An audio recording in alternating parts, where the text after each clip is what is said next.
দীপু খাতুন চুলো ধরাচ্ছে, মূল্য।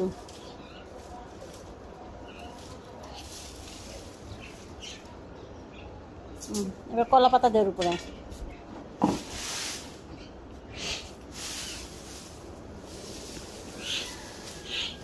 দাও, কলা পাতা দাও, ওর উপর দাও, জড়কে দিবা না, সবসময় ছড়া দিবা। হ্যাঁ ছড়া দাও, ছড়া দাও, আর বেশি নাও, হয়েছে, কলা পাতা ছড়া দাও। হ্যাঁ আর অল্প অল্প করে দিবা, যাতে আগুন এদিক ওদিক না যায়। আমাদের দীপু ধান সেদ্ধ করতেছে,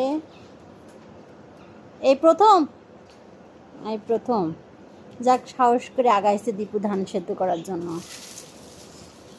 ও হতে থাকুক, একটা লাঠি রাখো ওটা দিয়ে ছড়ানোর জন্য, আর হাতের কাছে এক বালতি পানি রাখবা সব সময়, কারণ ওই দেখো আগুন উপর